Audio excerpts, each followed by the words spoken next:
Oi, Má, tá me escutando? Oi, tô sim. Testando os áudios.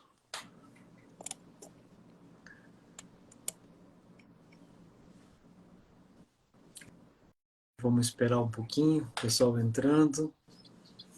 Aí lá para umas 8h05 a gente começa. Que tal? Pode ser? Tranquilo.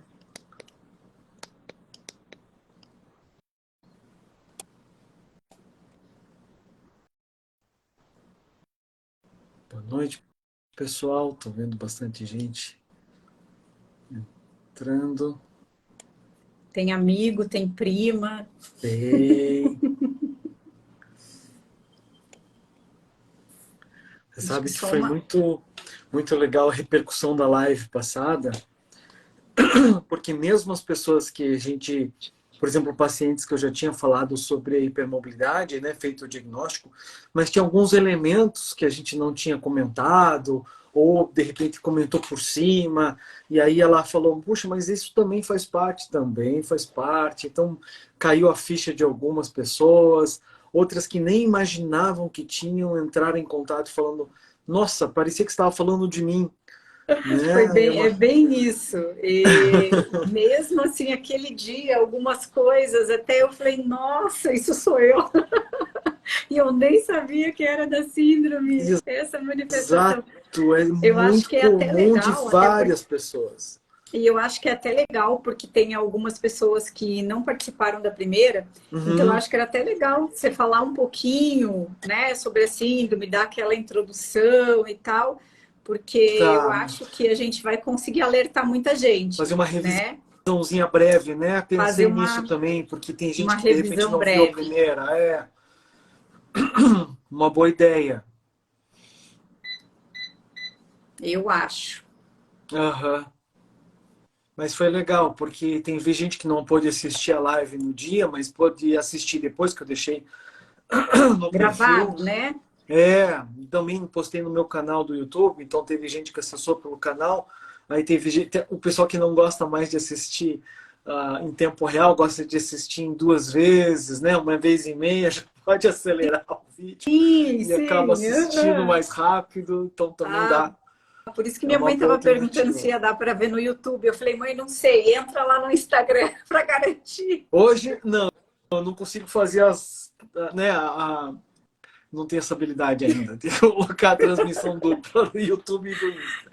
Mas depois eu posto lá no YouTube, porque daí o pessoal pode assistir mais Ah, tarde, né? Outro ótimo. horário. É. E aí movimenta o canal do YouTube também, né? Também, também, mas realmente é muito legal o feedback das pessoas que não têm ideia ou que acham, tem uma vaga noção do que seria hipermobilidade. Ah, eu tenho flexibilidade aumentada, eu tenho frouxidão ligamentar, e Até daí a- ela se vê, opa, mas isso não é só isso, né? Tem bastante coisas junto que vem com isso. Exatamente. Até porque, assim, é engraçado, mas eu também achava assim, ah, isso é normal. Ah, tá, eu encosto a mão no chão, mas e não é assim com todo Não é mundo, todo mundo né? assim. Aham. No Pilates, às vezes eu olhava e falava assim, nossa, mas para mim é tão fácil É tão fazer isso, fácil. porque este também é um problema, né? Ser É, muito fácil fazer isso se torna um problema. é. Porque é essa a grande questão. Antigamente, há pouco tempo atrás, todo mundo acha que a flexibilidade aumentada é uma vantagem. Nós médicos falávamos, mas que bonito, que bem que você tem essa Sim, flexibilidade boa, né?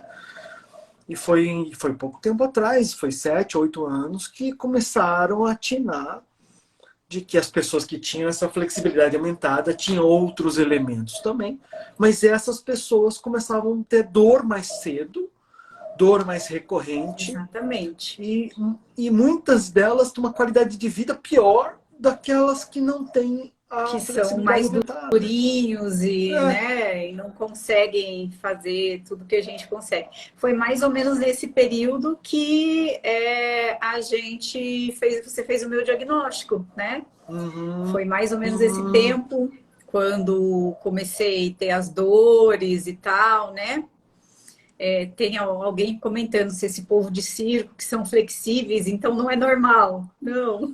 Não é normal. Pode ser até uma vantagem perante a profissão, pessoas ginastas olímpicos, mas é muito. Por exemplo, elas podem não ter dor naquele momento, né? Ou num período Sim, da vida, elas conseguem fazer os deslocamentos de ombro para entrar num cubo de acrílico que uns contorcionistas fazem e até não dói. Mas não quer dizer que isso vai ser saudável ou que ele não vai ter uma repercussão ou consequências disso no futuro. Eu vejo ex-bailarinas, eu vejo sim. ex-ginastas, eu vejo pessoas que trabalharam muito a flexibilidade ao longo da vida jovem, né? De adolescente, adulto jovem, e infelizmente as consequências disso depois na vida adulta mais tardia é notório de ver, né? As cartilagens foram muito danificadas, muitas lesões repetitivas, muitas delas não param por conta da idade. A restrição não é a idade, a restrição é porque as lesões As são lesões, de né? tamanha repercussão que geram sequelas, não, fica impraticável prosseguir, né? Com certeza. E é claro que a gente sabe que algumas coisas envolvem treinamento, né? Então a gente vê, o pessoal que faz yoga, o pessoal, né, até o pilates, enfim, algumas atividades você vai fazer, você vai conseguir se tornar mais flexível, né? Mas é uma flexibilidade diferente e é uma flexibilidade que não vai te causar os problemas que na síndrome a gente tem, É né? verdade, é verdade. É isso mesmo. Bom, vamos começar então, às 8h07 Vamos. agora. Vamos começar oficialmente. Vamos aprofundar mais a questão. Então, eu queria agradecer hoje a presença da doutora Marcela Meisner, uma amiga de longa data, uma profissional top, excepcional, expoente da área dela em dermatologia. É uma honra ter aqui. Você vê hoje, você vai ser um anfitrião, porque está no meu perfil, mas eu quero muito ouvir de você. Então, você me perdoe se eu te interromper, porque vai ser mais curiosidade minha mesmo também, porque eu Imagina. também quero saber bastante mais coisas sobre a questão das afecções dermatológicas na síndrome ou nos hipermóveis.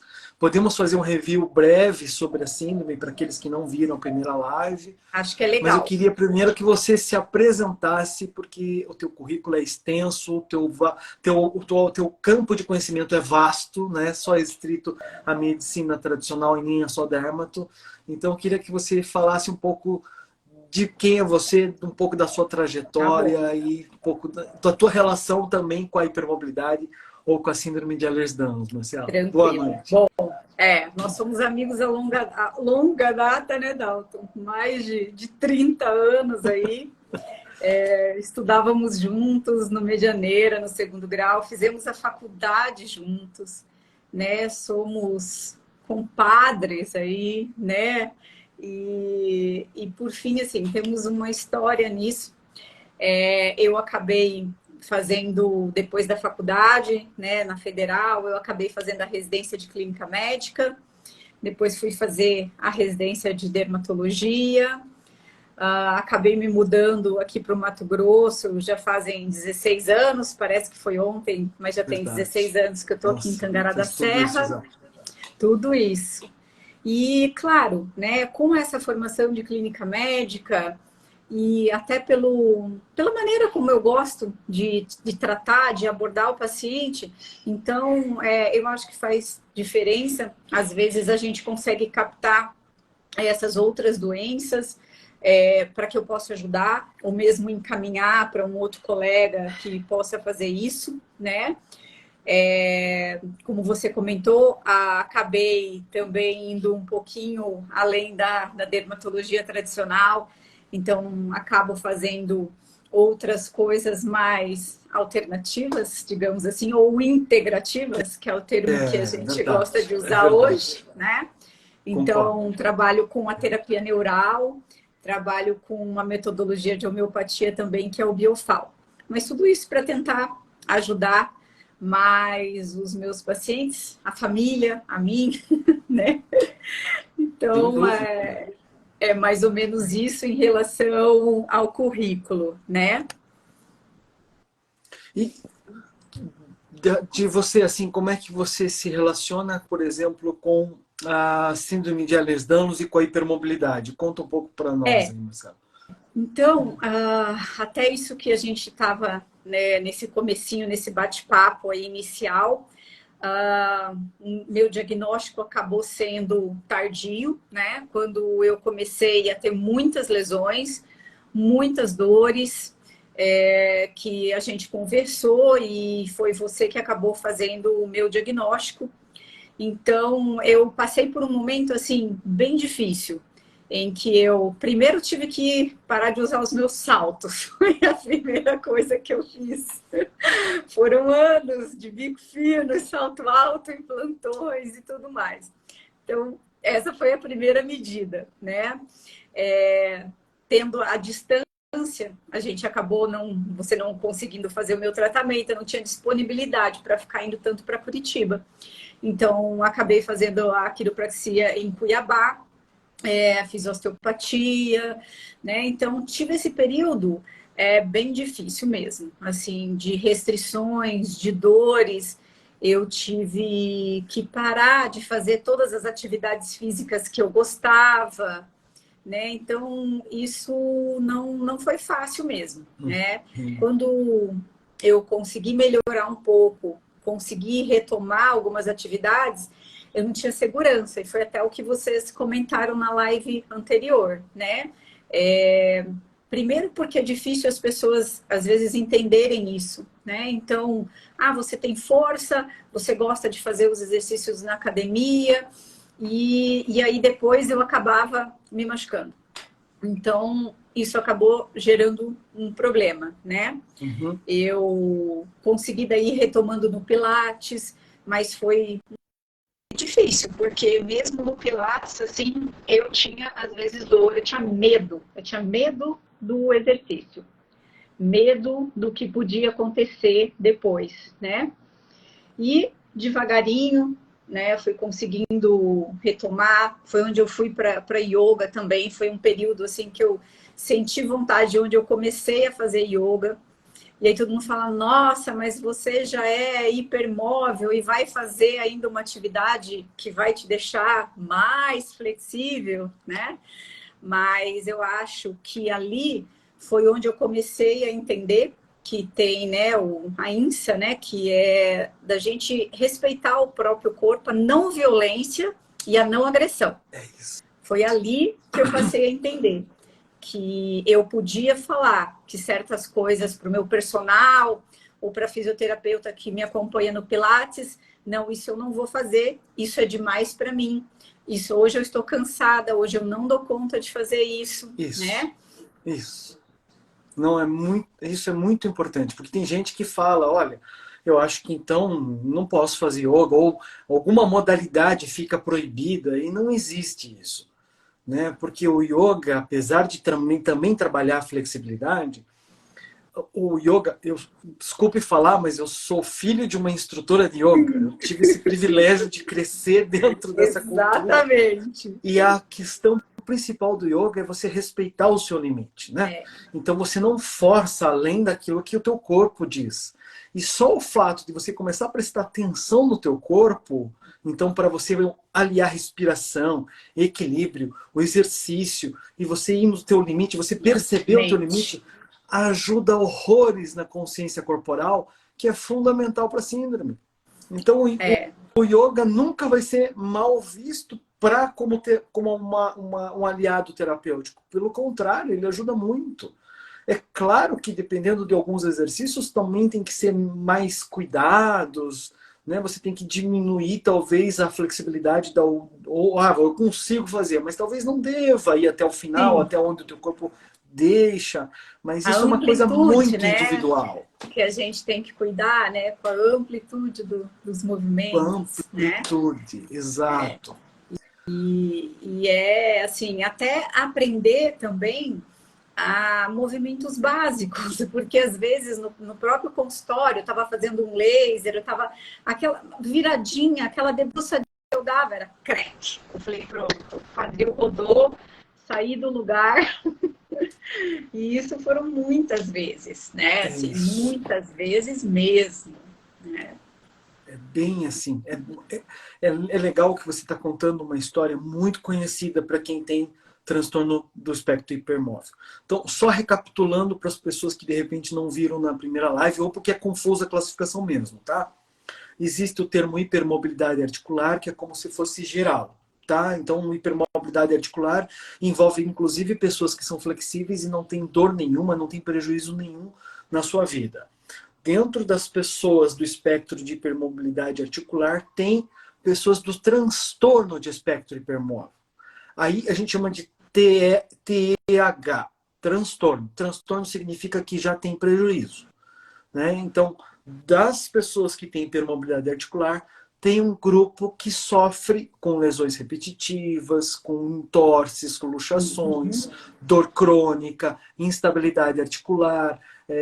Então, tem várias coisas, além dos problemas de desautonomia que a gente comentou, porque afeta órgãos, afeta pressão, afeta outras coisas que estão aliadas.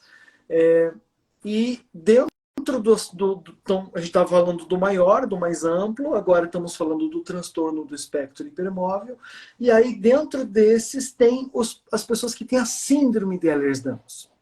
E a síndrome de Ehlers-Danlos são mais de 12, 13 subtipos, estão indo para 14 já, tem subtipos, é uma síndrome rara, mas dentro desses 13 subtipos tem uma que é chamada síndrome de Ehlers-Danlos tipo hipermóvel, que é a mais comum dentro dessa síndrome.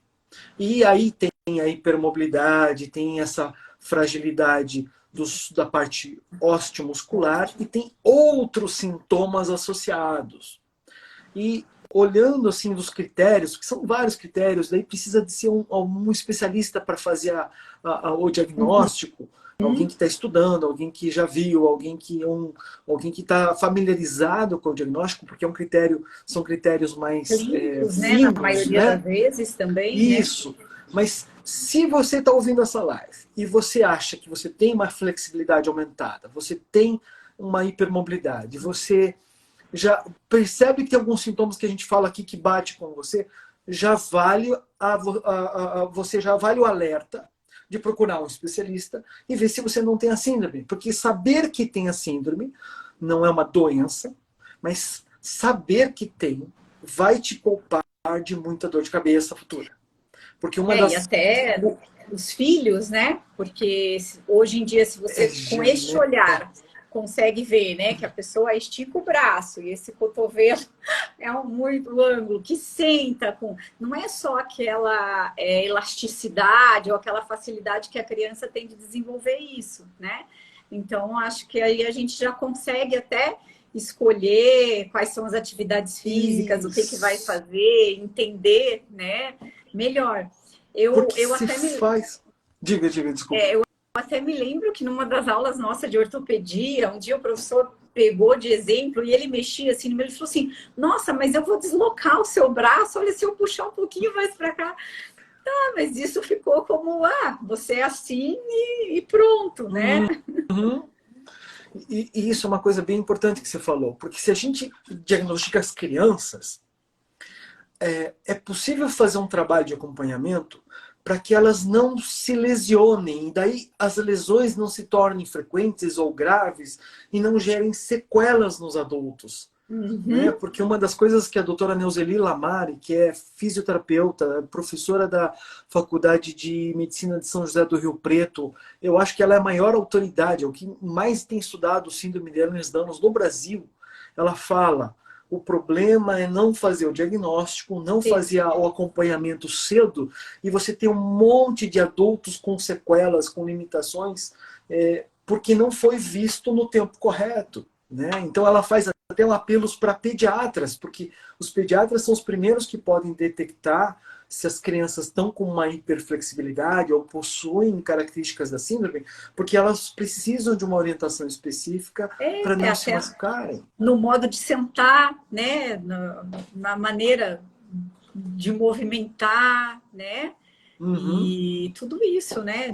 Das atividades físicas, enfim, né? Eu acho que a gente conseguiria evitar mesmo lesões, né? Para não chegar aí nos 40, perto dos 40, aí por aí, quando eu estava, com alguns comprometimentos. E sem falar que isso, né, aumenta a chance de artrose no quadril, etc.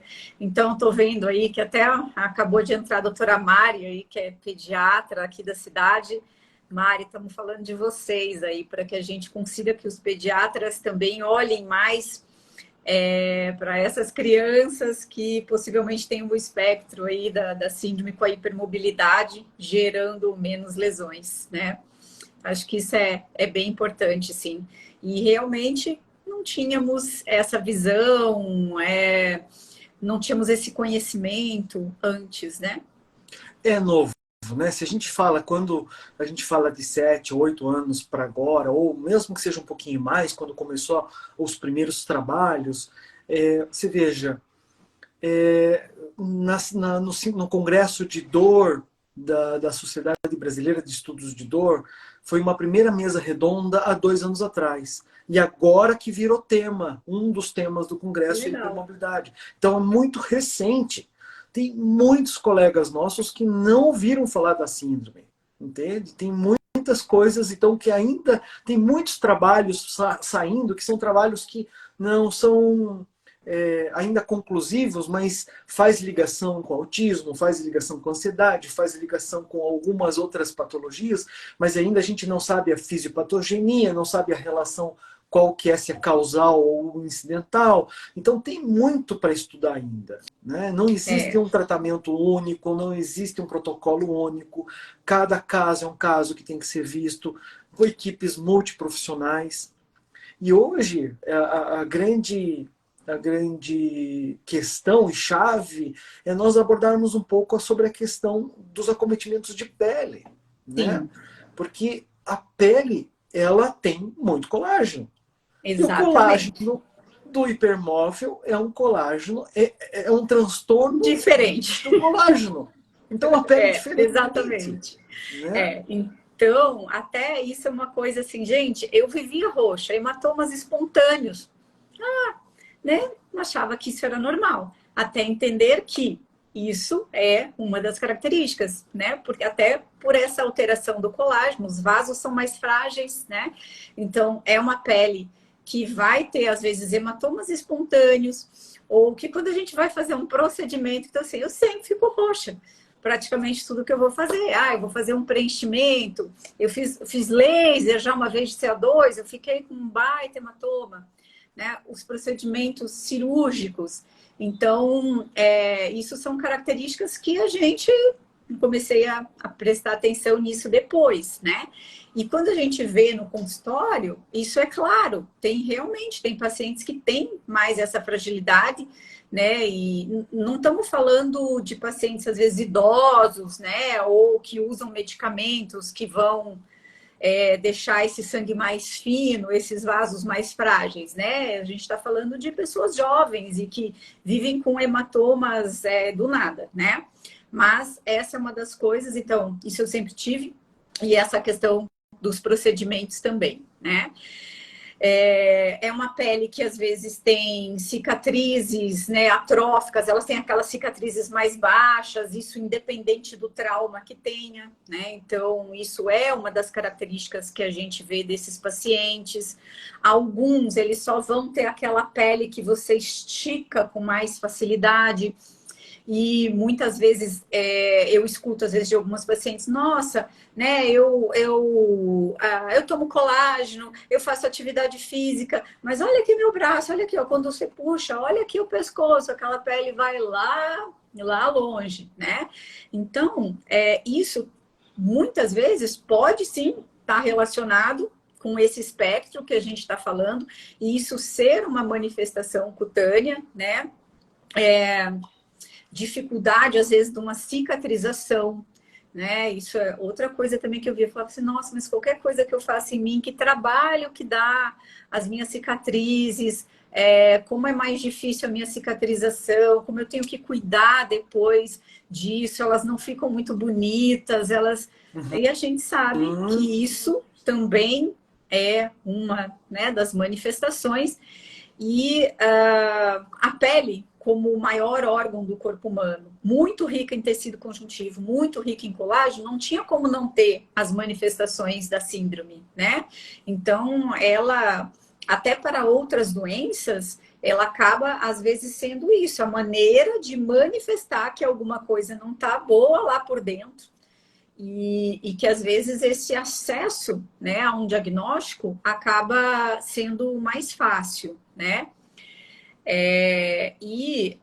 Aí o que eu comecei a observar também, assim, é que talvez aquela paciente que, poxa, eu fiz bioestimulador de colágeno, eu fiz laser, eu fiz uma série de procedimentos estéticos e não tive um resultado assim tão bom como outras pessoas, hoje em dia eu já olho com outros olhos, porque realmente Ela a nossa vai resposta responder diferente, né, Marcelo? diferente, né? Uhum, Então, uhum.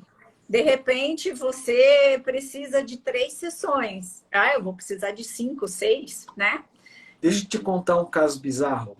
Uma paciente minha foi fazer algum dos preenchimentos e o preenchimento migrou Migrou. e acabou comprimindo o ramo maxilar do trigêmeo. Ela teve uma nevralgia do trigêmeo por causa de um preenchimento. Sim. A dermatologista que fez não entendeu o que aconteceu, porque ela falou, E mas meu aí a Deus, eu não gente fiz fala, mas nada como assim? errado. Não Eu coloquei pus no o... trigêmeo, não entendeu? Mas migrou, porque como a estrutura é mais molinha, o preenchimento saiu do lugar que ela tinha posto e foi comprimir o nervo. Ela passou semanas com dores horrorosas. E aí esse tipo de coisa que você fala assim, não entendo como, né? Eu fiz o que eu sempre faço, eu pus no plano correto. Como que isso foi? Então, eu acho que daqui a pouco, até na dermatologia, a gente vai começar a falar mais, porque também isso não é uma coisa. Eu talvez hoje, olho lá para trás e falo, eu acho que isso talvez porque essa pessoa também tenha, ou porque eu vi acontecer em mim, ou porque eu vi acontecer em algum paciente, né? Então são essas coisas, assim, você aplica um bioestimulador, a pessoa fez nódulo, fez isso, acumula um produto, você fala, mas como assim? Como que isso aconteceu, né? Mas são essas características da nossa pele que são diferentes e que sim, a gente pode ter mais problemas ou às vezes não ter um resultado assim tão bom como quem não tem as alterações de colágeno que nós temos, né? Uhum, uhum. Na sua experiência, assim, a pele é uma pele mais elástica, certo? É uma pele mais elástica, né? Tem essa fragilidade, às vezes assim um pouco mais aveludada. Eu já vi nas descrições, mas isso eu ainda não prestei muita atenção, que às vezes também alguns pacientes, dependendo da manifestação que tem, não tem estrias. Né? Então, até por ser uma pele muito elástica, que acho que acomoda muito, né? Aham. Acaba que alguns pacientes não têm estria. Eu não tive essa sorte. Estrias eu tenho. E você sabe que é tão engraçado, porque a síndrome de Ehlers-Danlos ou a hipermobilidade, ela tem as duas coisas, né? Então, por exemplo, eu já vi descrições de cicatrizes atróficas e de queloides. De Então, queloides. duas coisas totalmente diferentes, Totalmente né? diferentes, né? Ou outras. Isso que você falou, a princípio a pele elástica não daria estrias, mas na descrição de dos subtipos da síndrome tem estrias sem motivo. Sem Por motivo. exemplo, a pessoa não emagreceu muito, porque daí apareceria estrias, ou não teve aquele estirão de crescimento que faz aquelas marcas de estria, e ela pode ter estria, porque de repente tem essa fragilidade que ela faz a estria sem ter um estresse na pele, né? Então tem o paradoxo, tem coisas que são não tem e tem outros que tem e a gente não sabe exatamente porque que para um tem e outro não tem, né?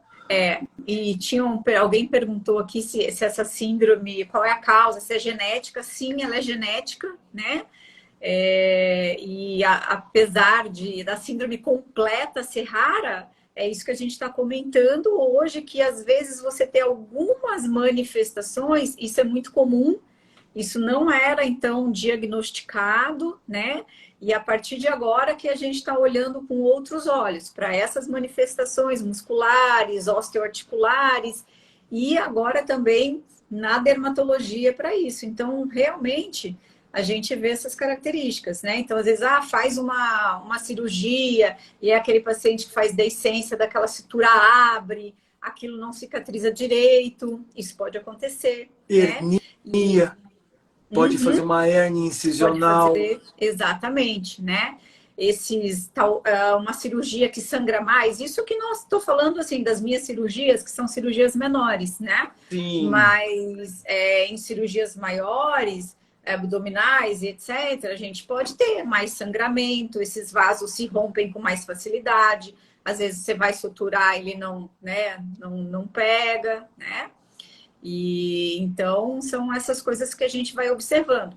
E agora eu acho que vai ficar mais fácil da gente observar essas alterações que a gente estava comentando, né? Então, assim, um resultado que não foi tão interessante do procedimento estético, um preenchedor que migrou, né? Esse tipo de coisa, fazendo uma compressão de nervo, fazendo, às vezes, até uma oclusão vascular, né? Então, são coisas que a gente vê, né? E que, se às vezes você não está pensando nisso, você acaba não conseguindo entender o que foi que aconteceu ali com o seu paciente. Uhum. E já sobre um aspecto estético, assim, de envelhecimento, né? Então, por exemplo, é uma pele mais elástica, então ela não craquela fácil. Então, Sim. tem muita gente que diz, mas essa é uma vantagem, então, porque a pessoa sempre parece ser mais jovem, já que a pele está Uhum. mais esticada, né? Eu acho que essa talvez seja a Seja única vantagem de quem tem a hipermobilidade ou quem tem a síndrome de Ehlers-Danlos. Mas no exatamente. envelhecimento vai ocorrer o quê? Acho que a acentuação das Placidez. marcas, né? Das Porque marcas de como... expressão, o Exatamente. bigode chinês. O bigode, né? Normalmente a gente já tem, com o passar do tempo, uma diminuição da produção de colágeno e a gente vai perdendo um pouco essa sustentação da pele. Então a gente tem os coxins, a gente tem as estruturas, ligamentos que mantêm as coisas no lugar. A gente vai sentindo que isso vai desabando, a gente fala, né? E aí começa a marcar os sulcos. A gente também, no processo de envelhecimento, a gente também tem uma alteração óssea, então tem uma reabsorção óssea, a gente muda o tamanho dos forames, né? A gente fala que aquela pele do jovem, que é aquele triângulo, né, com a base aqui, no envelhecimento ele vai mudar. E esse triângulo, então, vai ficar aquela base maior aqui, tá? Vai cair aqui, né? Vai cair aqui, né? Aham, Então, aham. por isso que hoje em dia, uma das coisas que a gente utiliza muito são esses bioestimuladores de colágeno, são produtos injetáveis, claro que tem tecnologias, também tem aparelhos para isso, mas nessa tentativa de estimular mais colágeno, de fazer a manutenção dessa pele, dessas estruturas e deixar tudo naturalmente melhor, né? A gente já teve na dermatologia uma fase de muitos excessos de ácido hialurônico e Certo. tudo. As pessoas estavam ficando com aquele pillow face, né? Ficando com aquele rosto muito inflado, muito inchado. Inchado, né? Inflado. Aham. Né? Com uma mobilidade difícil, porque às vezes Aham. fica bonito, estático, mas quando você sorri, quando você fala, fica uma coisa muito ruim, né? Então, não tem, acho que assim, quem gosta de realizar procedimentos, quem quer ter um manejo melhor do seu envelhecimento, acaba optando, às vezes, por algum desses procedimentos, né? Com esse intuito de estimular colágeno. Então, quem tem um colágeno 100%, beleza. Quem tem um colágeno um pouquinho mais defeituoso, vai ter que gastar mais.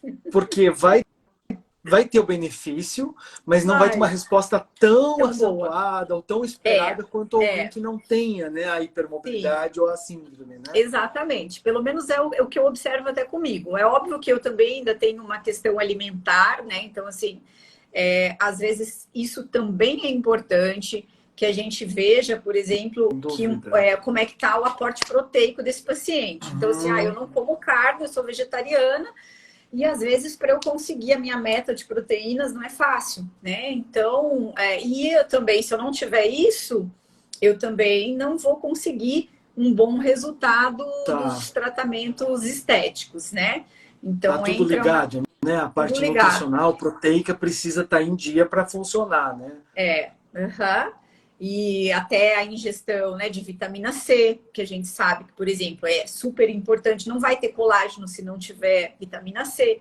E aí tem a questão alimentação, a questão suplementação, né? Uhum, Tudo uhum. isso é muito importante, né?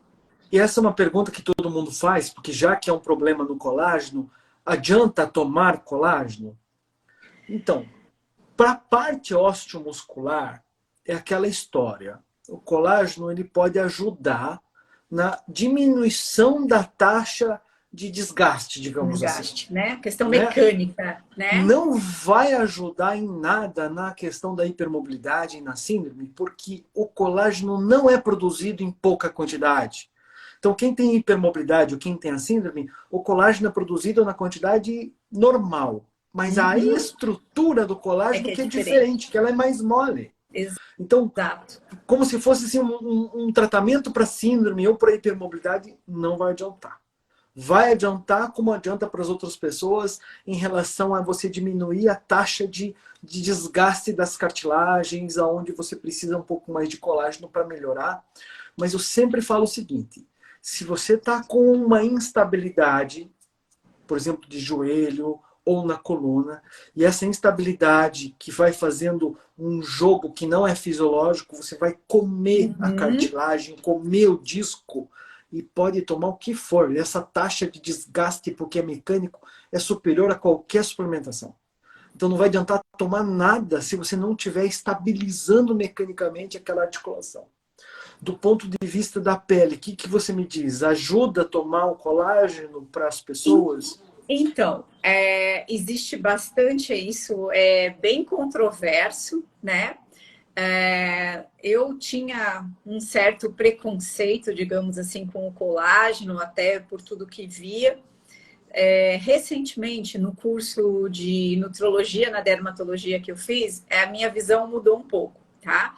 Existe sim uma meta-análise mostrando que o colágeno é um bom suplemento, assim, tem benefícios intestinais, né? Ajuda em flora e tal, microbioma. Ele tem ação na pele, ele tem ação na unha, mas não é aquilo que as pessoas pensam, assim, que ele é mágico. Tomou colágeno, nossa, vai vir tudo pro meu rostinho, pro meu pescoço, né? Antes fosse. Infelizmente, não é assim. Não é um suplemento barato, então, às vezes eu falo isso para o paciente, falo, ó, às vezes 1 ano que você tomou de colágeno aí, você paga o teu bioestimulador, que daí você vai fazer colágeno aqui onde você quer, né? Mas ele tem sim, e tem uns estudos interessantes sobre as regiões crípticas do colágeno, que é onde ele age mesmo. Então, tem estudos interessantes para isso, para rugas, para melhora de hidratação da pele. Isso, para algumas pacientes, faz muita diferença. Para a questão de celulite, né, também.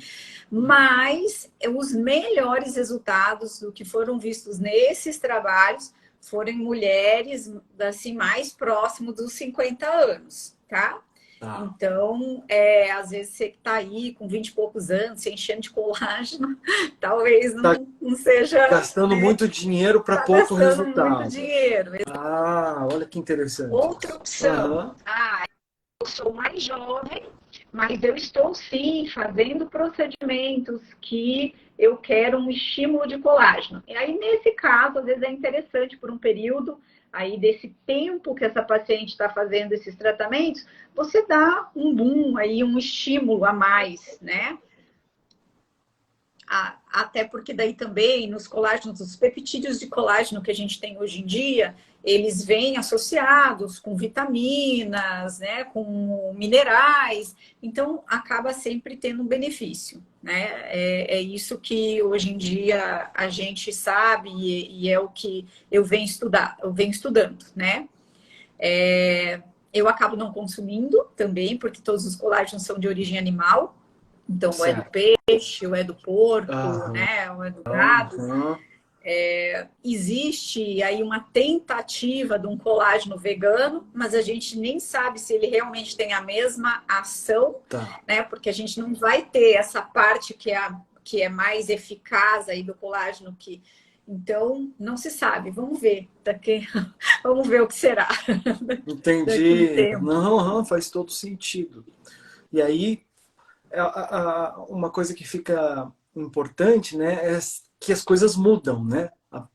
Amanhã pode surgir, um outro Exatamente. procedimento pode aparecer, alguma coisa pode acontecer de dar uma mudada nesse cenário. Mas até o momento, então existe alguma comprovação, existe alguns indícios bons. Existe alguma comprovação, eu acho que não precisa ser para todo mundo, eu acho que não precisa ser um uso indiscriminado, né? Eu acho que tem alguns pacientes que se beneficiam sim do colágeno, né? Uhum, uhum. Mas é isso, né? Então, assim, não é saiu aí, tenho 20 anos e já vou me entupir de colágeno, porque lá quando eu chegar nos 50 eu quero estar bem. Não necessariamente isso vai acontecer, né?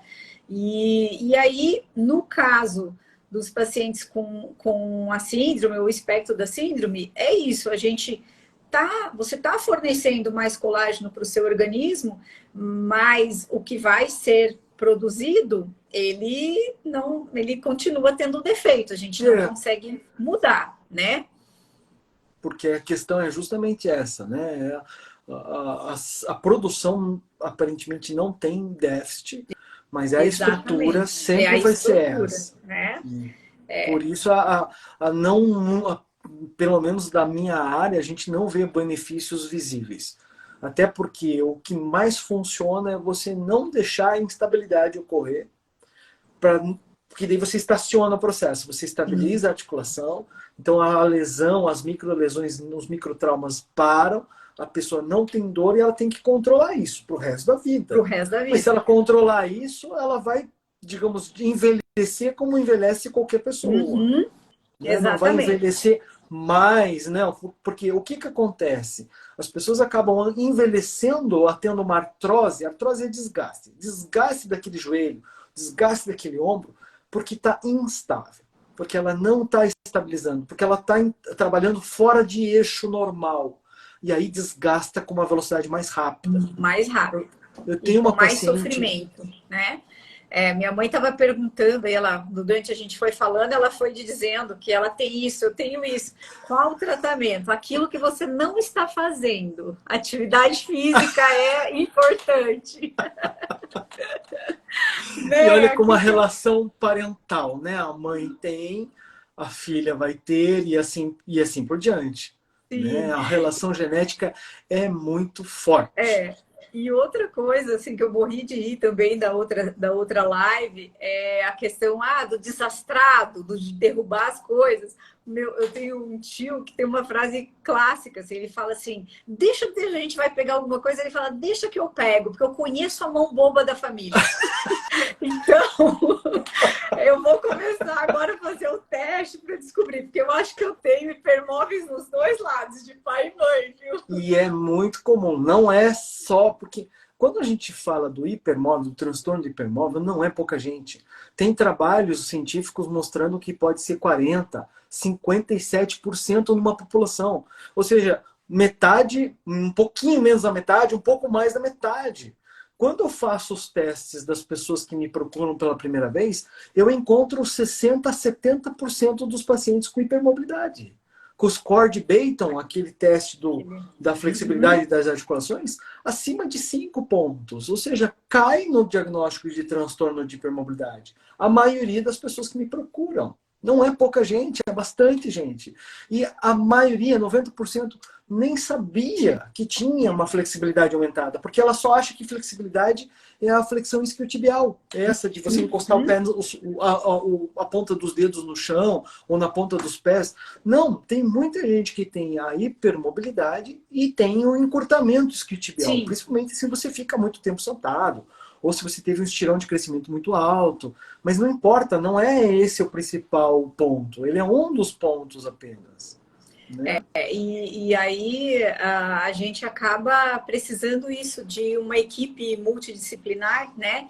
Então, talvez, se você já tem o diagnóstico, talvez seja às vezes interessante você comentar, por exemplo, com o seu dermatologista, porque ele possivelmente vai encarar os procedimentos que você vai fazer de uma maneira diferente. Às vezes a programação, então assim, vamos fazer hoje. Não, mas eu tenho um evento, eu tenho uma viagem, eu tenho um negócio daqui tantos dias. Possivelmente é bom você ter um prazo maior, porque assim, é aquele Olha paciente que que dica incha boa, mais, né? Marcela. Esse paciente que vai ficar mais roxo, que isso pode demorar mais na Vai recuperação, né? ter um Então a gente hematoma talvez maior, que daí vai maior, ficar né? com a Um parte edema estética. maior. Então a gente às vezes tem que ter um timing diferente na programação desse paciente, né? O pós-procedimento ela tem que cuidar o dobro, né? Não Tem. fazer uma atividade física em Exato, dias, exato, né? Não né? ficar, se você falar para ela ficar mais deitada ou mais uma posição, ela não fazer outras, né? Exato, né? Não pegar Dependendo do que. sol, porque a pele é mais Não, nem pensar, sensível. tatua a pele. Então, tudo isso é bem importante. E assim, não tem como a gente não ter alguém de fisioterapia acompanhando, né? Que vai te ajudar a te fortalecer, a entender o que você tem, a lidar melhor com isso e até a te tirar das crises também, porque apesar de tudo isso, de vez em quando eu ainda tenho uma dor, eu ainda tenho uma, né, uma luxação, alguma coisa sai fora do lugar aqui. Isso não é uma coisa assim tão difícil, Tão difícil, apesar de, não. de todo cuidado, né? E hoje a osteopata que me socorre aqui, ela fala: o que você fez agora? Eu falo, não sei, não fiz nada de diferente às vezes, mas, né? Eu sempre falo para os pacientes assim, às vezes não é necessário muita coisa, sabe? Uma dormida errada, um Exato. filme no sofá, Uma para viagem. assistir no Eu fui para Netflix no Cuiabá, sofá. fiquei sentada numa posição. Quando saio do carro, já falo, E né? justamente, tem Então, uma pergunta que acho que é para mim aqui, que é onde que entra a quiropraxia nesse tratamento e qual tipo de quiro? É muito boa a sua pergunta, tá? Porque uma das coisas que me levou a estudar a hipermobilidade foi que quando eu tratava os pacientes, eu via uma facilidade incrível de botar no lugar. É aqueles pacientes que a gente pode fazer o vídeo porque estrala e faz aquele estralo bem audível, e aí você põe no lugar e você se acha o máximo. Só que quando você ele faz sai. a quiropraxia clássica, muito mais comum do que você pôr as coisas no lugar é você deixar as articulações ainda mais moles. Você laceia a articulação que você mexeu, porque você põe mais força do que precisaria. Era comum também eu colocar uma coisa do lugar e tirar duas outras. A pessoa fala, não, agora a dor estava aqui, agora começou aqui. E assim, tem muito quiropraxista que acha que a coisa é, então, o teu problema é psicológico, não é possível. Não, você tirou do lugar, você ou hipercompensou, você jogou para o outro lá. Porque o hipermóvel é Ele vai muito fácil, fácil de né? sair por e essa É. instabilidade que é o problema. E aí E que eu comecei a estudar hipermobilidade, e aí eu fui estudar tratamentos gentis de manipulação, ou seja, fugindo, fazendo uma outra busca de outras técnicas. E hoje, se é hipermóvel, o tratamento nosso é gentil. Não tem estralo, não tem manobra brusca. É indutivo. Então a gente estimula e o próprio corpo é vai que vai fazer a fazendo a correção. resposta. Então é muito mais até confortável e mais seguro. Eu prezo muito pela segurança, porque a gente vê muito, eu como médico, acabo sendo aquela pessoa que a pessoa vai ver por último, né? Então ela foi Sim, nos quiropraxistas, outros sim. profissionais, outros, e acabam sendo machucados lá e acaba vindo através de mim depois, né? E aí eu vejo que ela foi machucada. Claro que a pessoa não tinha má intenção, mas ela não tinha conhecimento. E sem conhecimento ela machucou a paciente. E, E tanto que tem pacientes que falam, se você for estralar, eu não venho mais.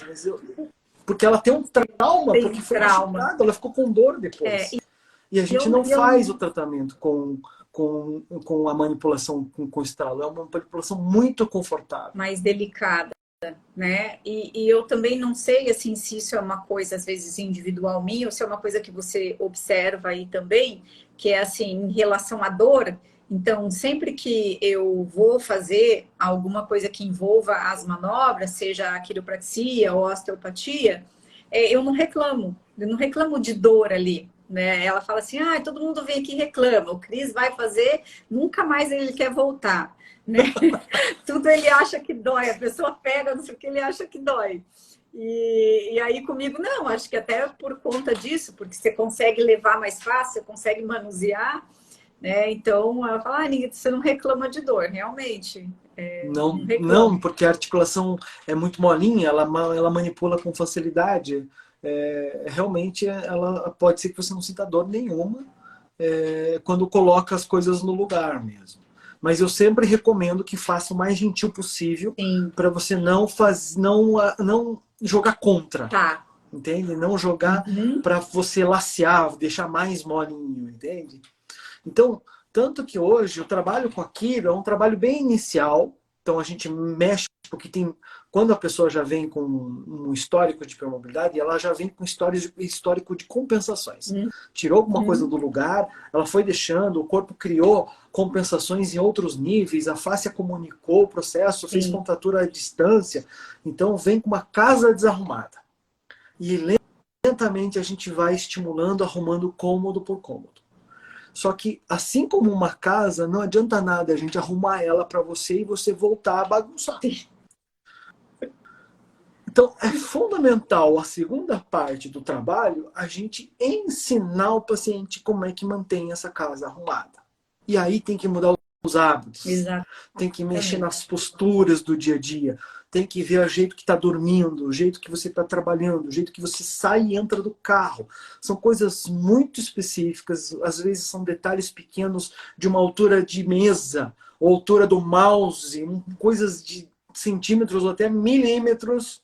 É uma olhadinha, sabe, que a pessoa trabalha assim com o monitor enviesado, assim, ó. Isso aqui já é horrível para cervical. Se você vai numa palestra que é uma palestra que você fica olhando o apresentador em diagonal, você vai ficar horrível com dor depois.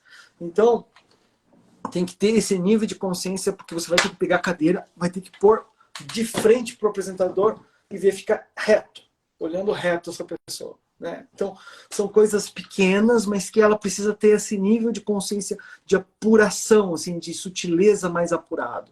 Isso leva um certo tempo. Então, tirar a dor quando a gente mexe com aquilo não é difícil, é rápido. Mas manter-se sem dor precisa dessa mudança, essa reestruturação, essa reprogramação da estrutura postural. E aí é um trabalho que leva um pouco mais de tempo, porque tem que mudar hábito. Né? Mudar hábito não é uma coisa fácil. Não. E adequar né, e isso entrar, porque é isso mesmo que você falou, é uma entrada e uma saída de um carro. Já aconteceu comigo. Né? Virou de mau jeito ali, já sai fora do lugar, já saiu com dor. Já né? Faz um espasmo, às vezes faz uma síndrome miofascial, faz uma contratura, às vezes intensa, horrorosa, que demora dias para melhorar. E assim, é isso que a gente estava conversando, essa questão assim também da voz de comando. Né? Então, eu demorei um pouquinho para entender também que a voz de comando é minha. Né?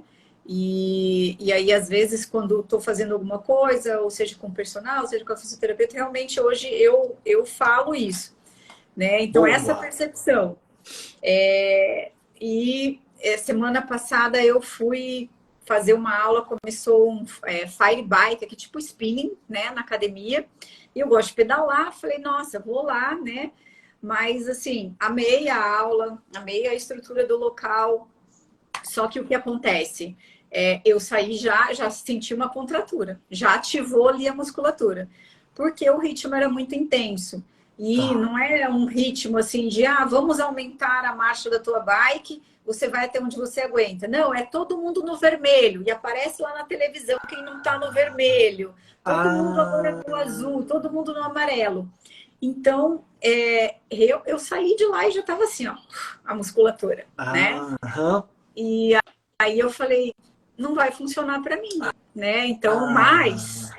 em outras épocas eu teria achado, não, tá ok, né? Você passaria Beleza, por cima desse sinal que o eu teu corpo te passaria deu. por cima. E já Isso, estaria esse é um processo matriculada lá comum. na aula, porque vai gastar um monte de caloria, porque vai ser muito legal. E é divertido, né? É Porque pelo divertido, jeito a aula é muito dinâmica, é divertido, vai em grupo, exatamente. todo mundo tá É, junto, né? Tem aquela coisa do coletivo, mas o hipermóvel sofre horrores com essa história. Porque ele exatamente. vai passar por cima da sinalização da dor. Isso, e aí às vezes essa mudança rápida de marcha muito pesada, agora senta muito rápido.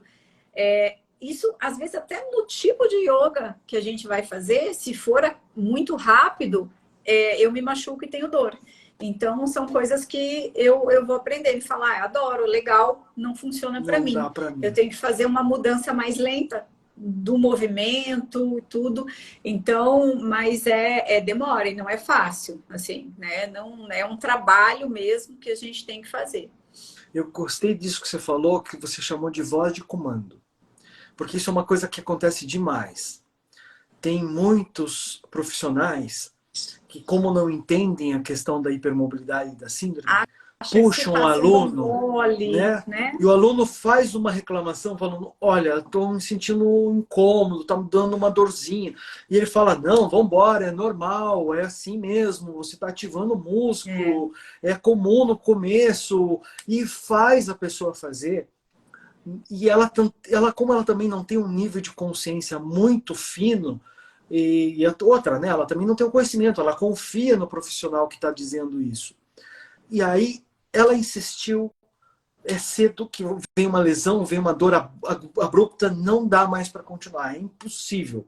Porque uma coisa é dor muscular e a outra é dor articular. articular. Né? Uma coisa é dor no músculo, porque você está exigindo com ácido lático, está crescendo porque as fibras foram estimuladas, até rompidas, isso é músculo. Outra coisa é uma lesão tendinosa, uma tendinopatia, porque você fez um estiramento na hora de fazer exercício. Então, esta consciência corporal e essa voz de comando, gostei disso que você falou, de você dizer para o professor, não, esse exercício aqui Não não dá. está legal para mim. Você não É, sabe bem o que é, mas você vai falar, não vou fazer. E exatamente, né? E ele aí, tá legal de dizer, não, tudo bem. Ele ter essa escuta apurada contigo e falar, não, vamos mudar então. Vamos fazer esse. E esse tá legal? Aí você fala, esse tá legal. Boa, essa adaptação, essa mudança, essa variabilidade, para não ficar insistindo naquela que você sentiu uma sinalização do corpo. uhum, exatamente. E até porque, né, igual, beleza, eu fiz uma atividade física, eu fiquei com uma dorzinha muscular, isso que a gente comentou, que tem, e que às vezes é até importante para o crescimento muscular, mas uma outra coisa é você ter uma dor num lugar só, né? Aqui, opa, de um lado só, uma De um lado dor, uma só, contração, e uma dor né? aguda, que não, ela Aguda, não é uma dor, não é aquela dor gostosa, gostosa da academia. não, Né? É não aquela é. dor que Não você é. sabe que você malhou. Não, é uma dor de lesão. É uma dor de lesão, uma dor, ou uma dor de sinalização, uma dor aguda, ela é incômoda e ela é um É, alerta. O teu cérebro diz, opa, isso aqui tá ruim, entende? E se você isso, passar por cima, daí você vai pagar um preço bem alto, porque ele te avisou, e ele você avisou. machucou mesmo, foi para outra zona, daí a zona não é do alarme mais, é a zona da lesão, e aí você vai ficar de molho para recuperar, e a recuperação às vezes é bem lenta. E aí, né, eu acho que você lembra, porque cheguei a conversar com você até, ah, e mesmo esportes, isso, então eu comentei o da bike, mas tem, por exemplo, o beach tênis, que eu fui fazer super Nossa, eu mega lembro. empolgada. Na primeira aula eu fiz uma ruptura do músculo da panturrilha, uma ruptura total, que né, o Nossa, meu ortopedista aqui falou, mas a gente não vê isso em gente jovem como você, que faz atividade física e tudo. E foi uma besteira, eu fiz assim para pegar uma bola, assim, né? Mas é isso, na articulação as outras coisas vão e o músculo não é tão móvel como o resto, né? Então, e aí eu realmente entendi que falei, não, foram né, dias sem trabalhar, dias com dor, fazendo esse processo de recuperação, consegui, fiquei bem, ficou tudo ótimo, tive uma recuperação maravilhosa, mas todo mundo fala assim, aí, não vai voltar? Não, eu não vou voltar, é muito instável para mim, eu não tive coragem de voltar. Essa é outra questão que as pessoas falam, elas querem às vezes fazer coisas fortes ou coisas que exigem bastante de físico, sabe? Esportes como escalada, ou esportes como crossfit, ou um trabalho mais pesado. Eu sempre falo que tudo é uma progressão, né? Então, se você quiser atingir esse objetivo, vamos ver como está a tua capacidade física hoje. E a gente pode tentar chegar nessa capacidade física, mas só o tempo e os testes vão dizer se vai ser possível.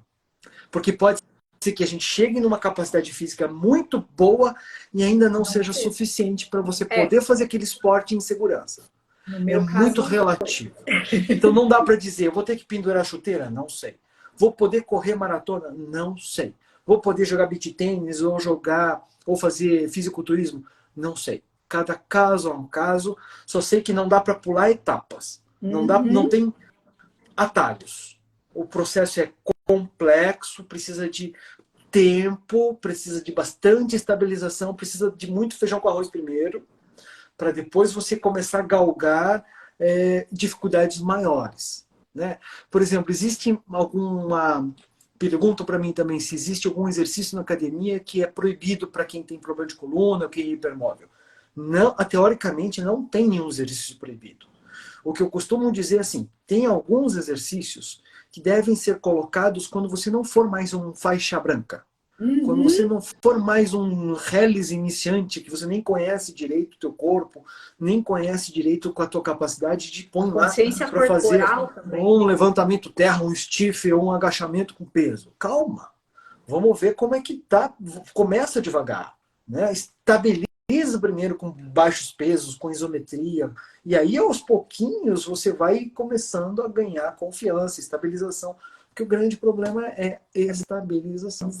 Você não pode errar um movimento de uma série, né? Não pode errar o exercício inteiro. Você pode fazer 90% certo. Se fez um errado, pode ser o disparo para uma lesão grave, uma hérnia de disco que vai demorar meses para você poder se recuperar. Então, a pessoa precisa...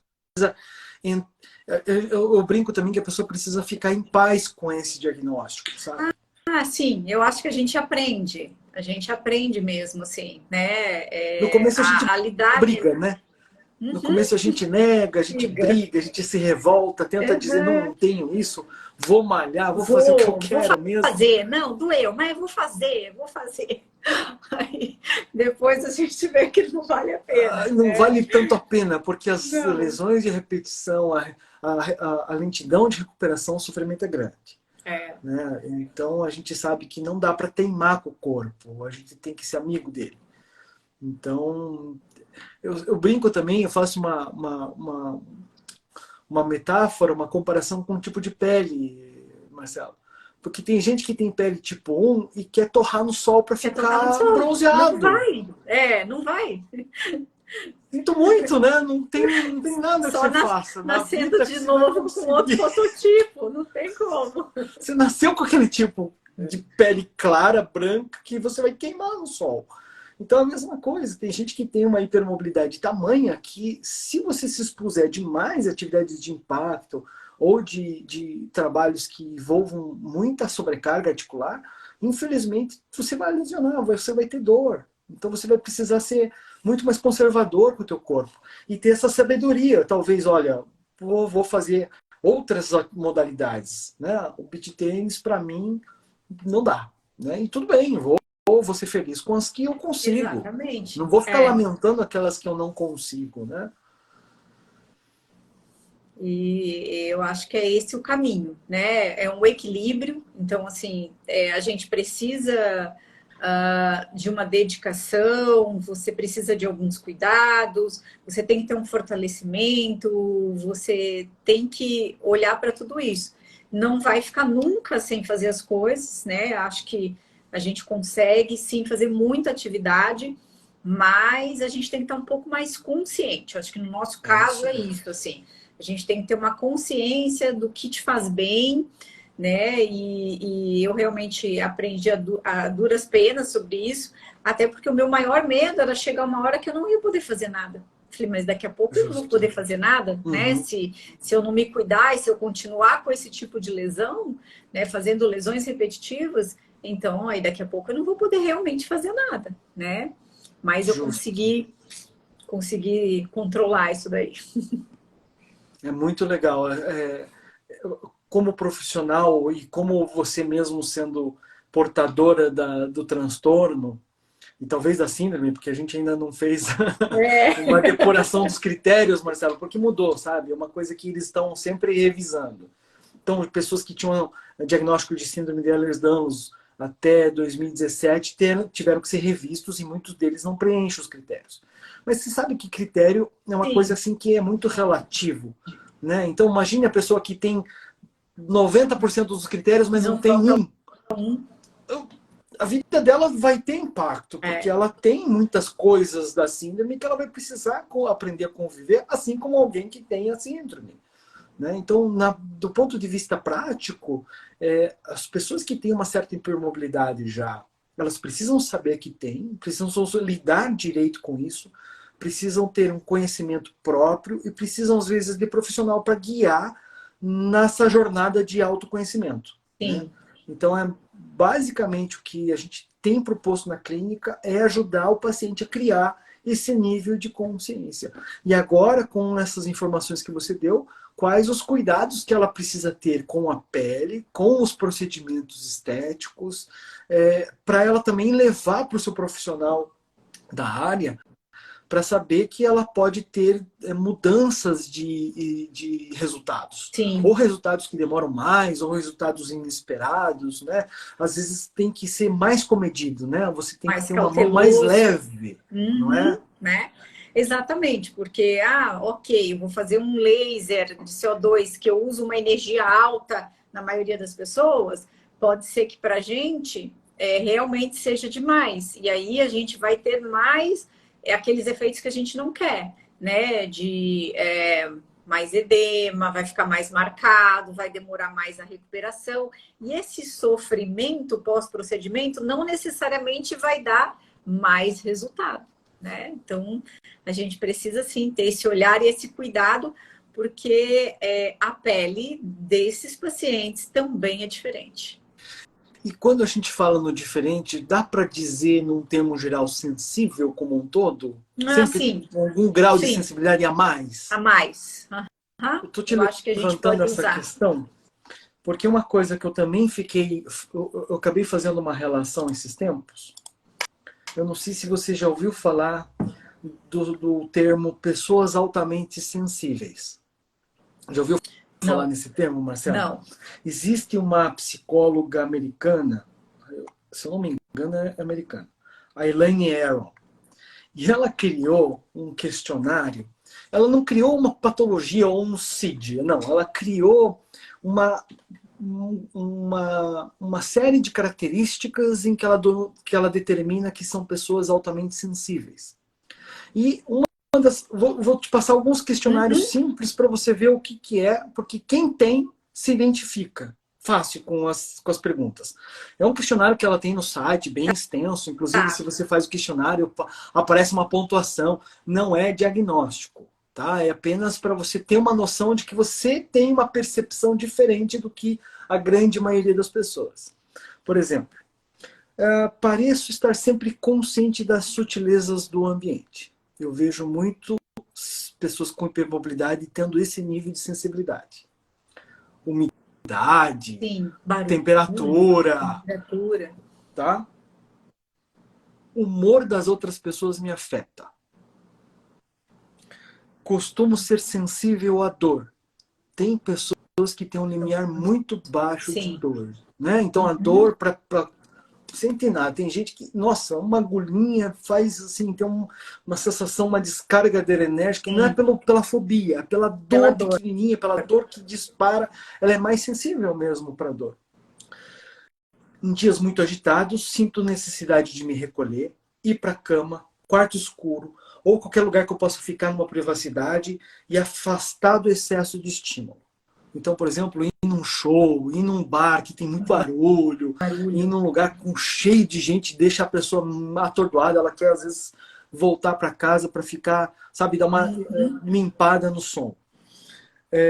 Sou particularmente sensível aos efeitos da cafeína. Eu tenho uma paciente que não pode tomar café a partir das 3 da tarde. Se tomar a partir das 3 da tarde, ela não dorme mais nada à noite. Ela vai tomar um sono horrível. Luzes ou cheiros fortes, tecidos ásperos ou sirenes me perturbam facilmente. Tenho uma vida interior rica e complexa. A pessoa não tem necessariamente problemas em ficar sozinha, porque a vida interior é uma vida muito rica, né? Imaginação, vida interior. Sons altos demais fazem com que eu me sinta mal. Eu tenho um amigo que não conseguia ir no cinema. Para ele, o barulho dos efeitos especiais é insuportável para ele ir ver qualquer filme no cinema. A arte e música me emocionam profundamente. Sou uma pessoa escrupulosa, gosto de tudo que é correto, me assusto com facilidade.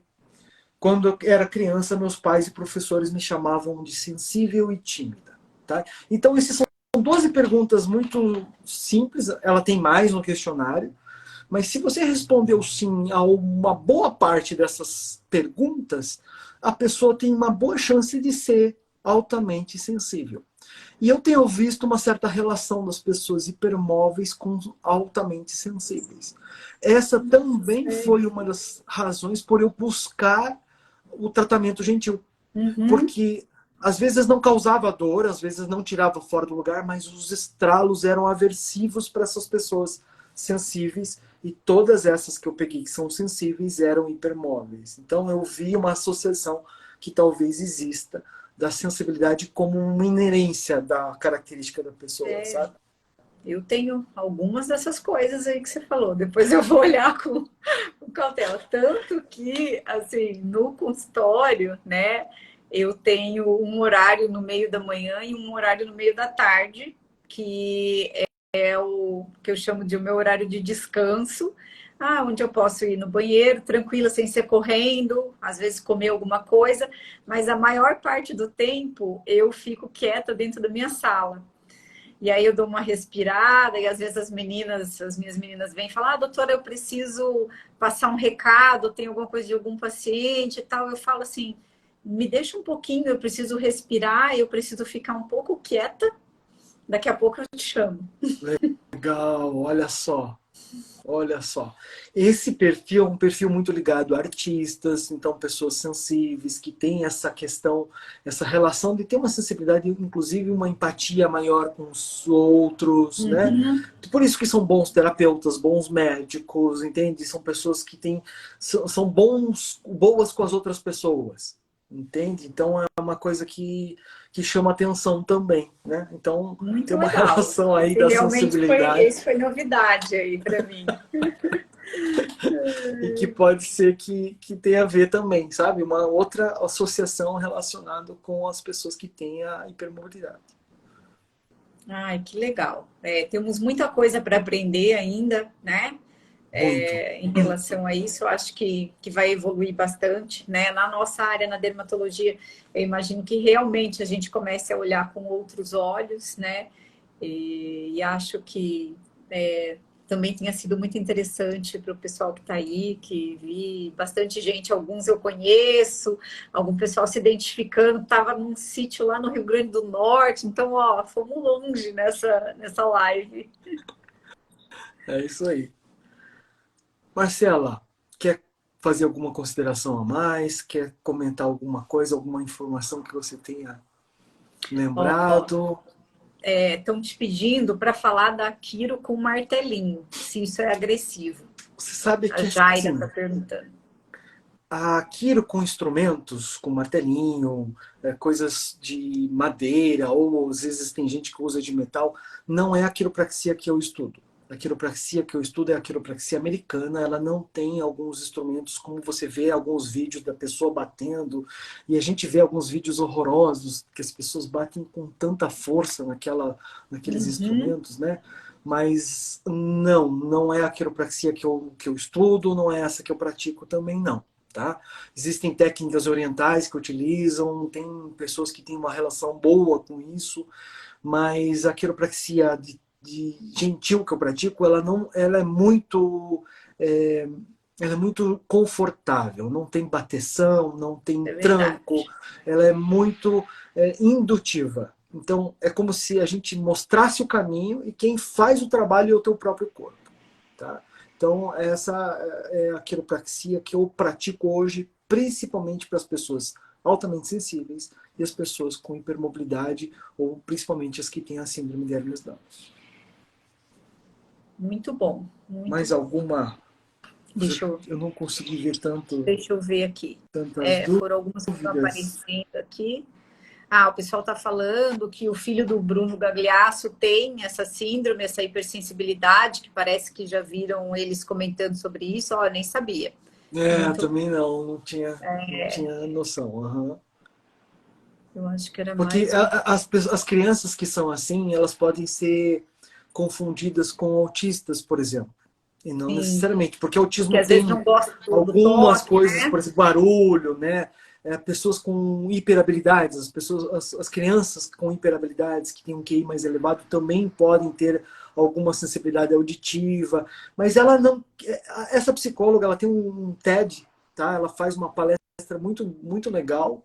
Eu posso deixar o link depois Ai, deixa no, assim, deixa. Tinha mais num gente pedindo post. aí. Isso era uma das coisas que falaram Porque ali. ela não é um Hã? diagnóstico, ela não tenta ser igual um diagnóstico de autista, não, mas são um conjunto de características que fazem com que a pessoa tenha uma relação diferente. E o problema é que se ela não sabe que ela tem isso e as outras pessoas também não entendem, ela é muito agredida, ela se sente muito violentada, Em porque qualquer um pai pode achar que é atendimento médico. frescura, expor a Uhum. criança, pode colocar a pessoa em situações de estresse físico para ser mais forte. E não adianta, é o jeito da madeira. Né? Então, Exatamente. isso E é bem, ajudaria o entendimento de que aquela pessoa ela é diferente. Só isso.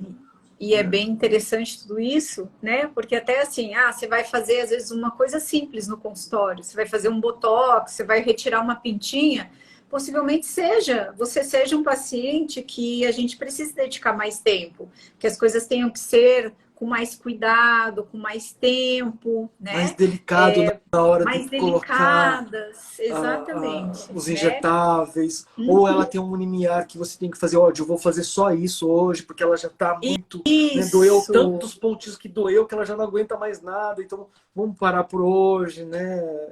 Ter Eu esse acho grau de que compreensão com essa pessoa, né? Eu acho que isso é bem interessante. E talvez, né, você que tenha que contar para o seu médico, para o seu terapeuta, enfim, né, que você é assim, que essa é uma característica sua, né, e que você tem isso para que tudo fique melhor, né? É bem isso.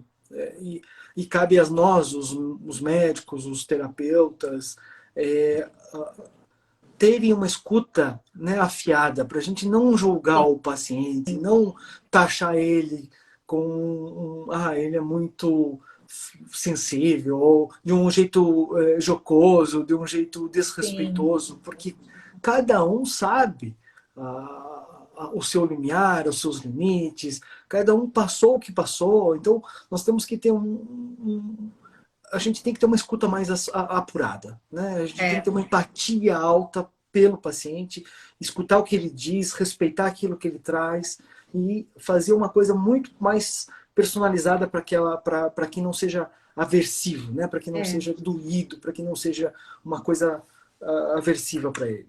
Acabar acreditando nisso também, né? Senão fica essa coisa assim de tipo, é frescura, né? É frescura. Não, não é frescura, né? Não, a gente viu, acho que bem isso aqui nessa live que não é frescura, não é corpo mole, né? Quando não dá conta, às vezes, de fazer o exercício proposto, ou que está com mais dificuldade de fazer o procedimento lá com o seu dermatologista, essa é uma característica sua. E você tem que se respeitar, tem que se impor, para fazer com que os outros entendam e te respeitem, né? E que as coisas possam ser mais agradáveis, mais sutis aí no seu tratamento. Perfeito. Marcela, muito obrigado. Eu que agradeço, meu amigo, agradeço o meu diagnóstico, agradeço todas as vezes que você me socorre, mesmo à distância. É mútuo, lembra? É mútuo, você já me ajudou muito também. Sim, sim, com certeza. Agradeço muito a tua participação, o teu conhecimento, e principalmente o teu profissionalismo e o exemplo de como você é como um ser humano, porque eu sei o quanto os pacientes te amam. Você é uma daquelas que as pessoas se encantam pelo teu atendimento, que elas gostam muito do amor que você dedica ao teu trabalho. Então, eu também te admiro e muito obrigado por você aceitar esse convite de trazer, porque eu tenho certeza que a gente pode ter ajudado bastante gente, e mesmo que tenha ajudado uma só, já vai ter valido a pena. A gente já fez a diferença, acho que para algumas pessoas, pelo pouco que eu consegui também acompanhar aqui nas mensagens e tudo, e acho que essa ideia é nossa missão, né? É isso mesmo, é a nossa missão. Estamos juntos, Marcela. Estamos. Muito obrigado, querida. Obrigada, gente. Boa noite. Muito obrigada. Boa noite. Até uma próxima. Até.